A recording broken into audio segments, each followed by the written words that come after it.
Hey, welcome to Breakfast All Day. I'm Matt. That's Alonso. That's Christy. Uh, we are talking about a movie called Stowaway, which is new to Netflix. And it is people in space. And Christy, please tell us all about it. It's famous people in space. Mostly. So, yes. So, there's in a near future, in a world, in a near future, we are colonizing Mars. And so there is a mission to go up to the colony there. And Toni Collette is the captain of the ship. This is her third and final trip. And with her are a couple of scientists who have been chosen from among thousands of applicants to join her and do their research with her. Beautiful scientists. Yes, very good looking scientists. Anna Kendrick was a doctor named Zoe, and Daniel Day Kim is a biologist named David Kim. And they are doing their research with her, and they take off and they go into space and they do their perfunctory TV interview, and everything's fine and polite, and they're getting their work done. And then Toni Collette hears something, and she unscrews a section of paneling in the hull. And what do you know? A person falls out. There's another entire person aboard their ship, the titular Stowaway. Apparently, this is at the beginning of where things go super wrong. Somehow, his name is Michael Adams. He's played by Shamier Anderson. He's like a launch crew guy. He is a launch crew engineer, and he's a graduate student. And something happened where he got sealed up inside the hull of the ship, and oops, got zapped into space. And nobody noticed. Nobody on the ground noticed. No one noticed that, like, oops, now the rocket is like 200 pounds heavier than it was. No one's like, something weird happens, but nobody, not to the extent where they're like, we need to abort and turn around. Look, I am not an aeronautical engineer. I got a C in chemistry in high school. This is why I write about movies for a living. However, I found this very implausible. Because they even talked about how they could only bring 800 grams of personal effects with them or something crazy. Well, so you got to figure too, like there's someone, I am sure that there is someone at NASA, and maybe this isn't their entire job, but there has to be someone whose job is to count heads when everyone gets back. Find your buddy. Like somebody has to say, yeah, okay, they're all here. You go on a field trip to the aquarium. You don't get back on the bus until everyone's accounted for. Hey, look, Kevin got left home alone. You never know what's going to happen. So no, they're all on a space station. They haven't gotten to actual Mars yet, but they're floating. They're floating. But the thing is, it's like a 2-year journey, and so he panics because he doesn't have 2 years to kill. He doesn't have that kind of time to go to Mars. He's got a sister. Nobody got that kind of time. Nobody, right. And he's got to take care of his younger sister.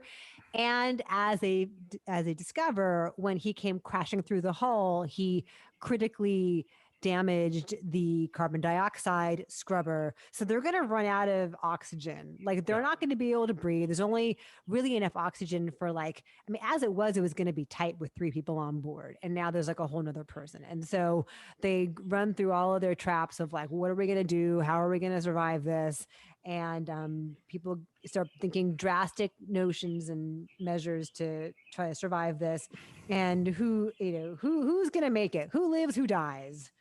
And it's a crazy idea. It actually is. I think it's sort of an interesting idea in being a version of a familiar genre, right? Like there's a space mission and something gets brought onto the ship that alters everything, and who lives. And that's a thing we've seen so many times in so many different kinds of movies about going into space. This was it could have been an interesting character. You'll see a lot of those same things here, because like I felt like everything that was interesting in this movie was something that I'd already seen in either Gravity or The Martian or a handful of other films.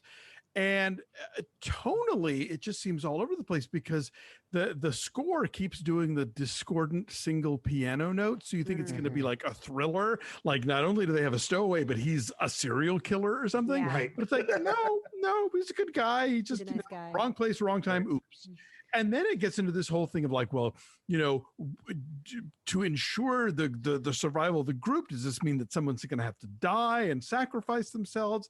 And then it's like it has all these sort of potentially interesting paths that it could go down as a drama or as a thriller or as a science fiction movie or whatever, and it doesn't come up with any of them that's all that interesting. In fact, I gave a number that's too high. The more I think about this movie, I did too. I'm going to dial it back. And I read it for Ebert, and I gave it 2.5 stars. And I wish I'd given it 2. The director and co-writer is Joe Penna, who also did Arctic a few years back with Mads Mikkelsen stranded in the snow. Remember that? Oh, right. Where it's just him and this passenger in a helicopter that crashed, and how do they survive? So he's got a wheelhouse. This is a slightly larger scale version of that, slightly bigger budget version of that. But I feel like he accomplished more with Mads Mikkelsen in what is essentially a wordless film to develop his characters than he does here with actors who actually can play off each other and talk, and they talk and talk and talk.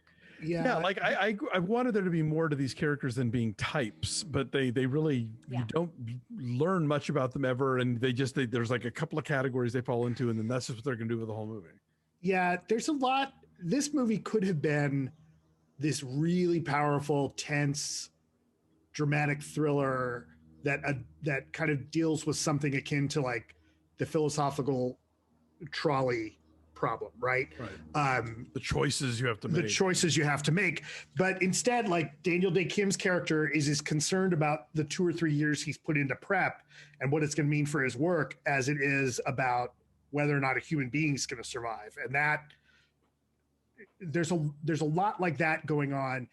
And then I guess they, in an attempt to make it dramatic, the potential solutions they come up with, you know, especially the big one about, you know, that happens, that's kind of the climax, is so stupid that it took me right out of the movie because it doesn't make sense. It showed us stuff earlier that are necessary to happen on the ship, and then they completely ignore it later and like manufacture these crises that honestly like completely took me out of the story and suddenly are nonsensical and kind of take the drama away. And it's frustrating because the actors are good in this. They put in really good performances, and you do feel like, you know, there are no easy answers and they're talking it through, and the guy playing Mike is good. But the story is Stefan James's older brother, by the way. Oh, really? Yeah. But the story is, you know, the plot is so stupid. I was even willing to get past the idea of like, oh shit, there's an extra person up in space that we didn't know about. I was willing to go with that. But then they keep being so stupid. And they're supposed to be brilliant, right? Like chosen from thousands of people who applied for this gig. Like we saw the guys it's like, I'm sorry, we watched the astronauts in Apollo 13 make a new scrubber out of like fucking 3-ring binders. Exactly. Like Apollo 13, The Martian, these are movies, and even Gravity to an extent. It's like these are people who like really know their stuff and like are problem solvers, and no one's doing that here. Right. Don't tell me the piece is broken. The extra guy is a fucking engineer. Right. Matt Damon would have scienced the shit out of this. Right. Exactly. Right. Yeah, everyone is really good in this. And I think, you know, they do a lot with their faces. Like Joe Penna will just like let them react quietly to things. And, you know, Toni Collette's always great. Daniel Day Kim's always great. Anna Kendrick is, you know, reliably perky. But she's also kind of playing against type, which is interesting. Like, I mean, yeah, she's on the one hand being bubbly, but like I bought her as a doctor. It wasn't like, me too. You know, it wasn't impossible. Be fastidious and perky as a doctor. I just wanted this movie to like to run with its premise, because you're right. Matt's right. Like you even if you swallow the premise, which doesn't hold up under scrutiny, then they still don't do anything with it. I had to go back and rewind it, you guys, to the part where they explained why it is that the guy was stuck on the ship. I'm like, did I miss something that like crucially explained it? I'm like, no. He's trapped in the hull. Fell in. Okay. Right. He got knocked out. He got untethered. Right. From whatever he was zapping together, and he hit his head and he got, Right. And no one else is like, hey, where's Mike? We're supposed to go for beers with Mike after this. Where is he? Mike owes me $20. Where is he? He's not answering his cell. Oh, I thought he was in the other car. Right. You'd think someone would call him and you'd hear the beep, beep, beep of his phone in the wall. Beep, beep, beep. I mean, anyway, it's a lot of dumb shit they could have done. I'm going to say 5. 5 sounds good to me. 5, Matt. Well, I'm going down to 3. 3. Okay. So 13 divided by 3 is 4.3. 4.4. All right. We'll give him the 0.1. What the hell? This is on Netflix. Yes. It's a waste of time. It's from the streaming service that gave you the Cloverfield paradox. It's another movie about people trapped in space being idiots. Anyway, thanks for watching. Like this video, subscribe to our YouTube channel. Check us out on the social media at BeFastAllDay, Twitter, Instagram, and Facebook. And please visit our Patreon page at patreon.com/BeFastAllDay, wrapping up our scintillating coverage of season 1 of Disney Plus's The Falcon and the Winter Soldier. And our subscribers, in time for the Academy Awards, have selected a Best Picture winner that none of us have ever watched before. So we'll be reviewing Elia Kazan's Gentleman's Agreement. You don't want to miss that. Patreon.com/BeFastAllDay. Christy, what's coming up on Marvel Mondays? Ant-Man. The first Ant-Man. So fun, just light and joyous and low stakes. And it's a wonderful breath of fresh air after Age of Ultron. All righty then.